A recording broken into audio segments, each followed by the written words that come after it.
तुमचं सर्वांचं मातोश्रीमध्ये शिवसेनेमध्ये मनापासून स्वागत करतो. आणि पुरुषोत्तम मी केवळ पुरुषोत्तम म्हणून बघत नाही, तर साहजिकच आहे केशवरावांची परंपरा वारसा, त्याला काही जण घराण्याशाही म्हणत असतील, पण घराण्याची परंपरा या नजरेतून बघतो. रोहिदास आता आपण जे म्हणालात मला की त्यांना परत द्यायला पाहिजे. मी राजकारण आता त्याला राजकारणाकडे नाहीये, पण सगळेच जण राजकारण करायला लागल्यानंतर आपण कसं बाजू करायचं. त्याच्यामुळे राजकारणातले जे काही धडे घेतले मी देईल, पण माणूस माझ्याकडे घेऊन देईल. माणूस आलेला आहे, त्याच्यामुळे त्याने दिलं काय आणि घेतलं नाही एवढं एकच आहे.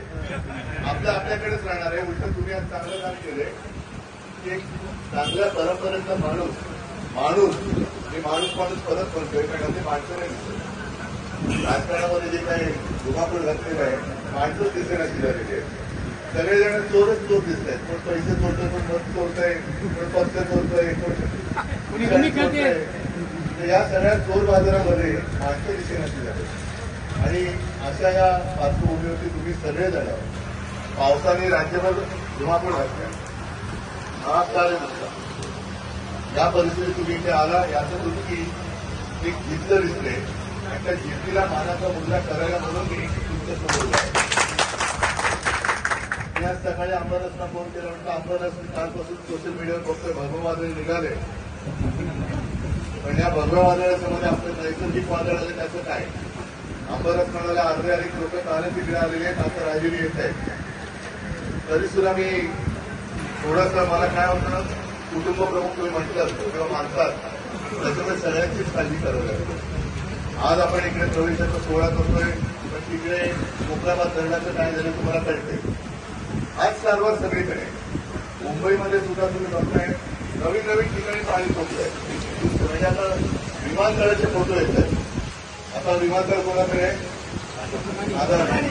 आता त्यांना बंदर वेगळं करण्याची गरजच नाही. म्हणजे जहाजं पण तिकडेच आणि विमानं पण तिकडेच येतील. अशा पद्धतीने हा सगळा कारभार चाललेला आहे. गडबड घोटाळे एवढे झालेले आहे, जनतेचा आवाज स्फोट. आणि आज आपण इकडे जमलोय तिथे मला कल्पना आहे, कारण मला पण फोन आले, अंबरसचे तुम्हाला पण आले, गणेशजीना आले, सगळ्यांना आले, अंबाबाद थोरात तिथे आपली शिवसैनिक त्या सगळ्या आपत्तीग्रस्तांना मदत करतोय. ही आपत्ती का आली तर 11 गावांचं पुनर्वसन न करता धरण्याचं काम सुरू केलं. आणि जे नको व्हायला नको होतं ते झालं. म्हणजे यांना कोणाची कदर नाहीये, ना माणसाची कदर आहे, ना माणूस तर यांच्याकडे नाहीच आहे. फक्त कॉन्ट्रॅक्टरचे खिसे कसे भरायचे एवढंच त्यांना पाहिजे.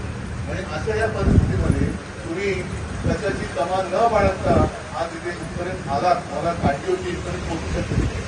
आता जाताना मी काळजीपूर्वक जा, कारण पावसाने धुमाकूळ घातलेला आहे, वादळ पण आहे आणि बऱ्याच दिवसांचा पहिला प्रथम वेधशाळेचा अंदाज खरा ठरलेला आहे.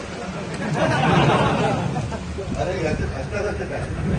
तर म्हणजे त्यांनी कालच इशारा दिला, त्याच्यात त्यानुसार आज मुंबईची आणि इतर शाळा बंद आहे, ऑफिस येतात, लोकल पण जवळपास बंद पडलेले आहेत, विमान सेवा बांधलेली आहे. अशा याच्यामध्ये तुम्ही जसे आलात सावकाश जा, काही गडबड करू नका.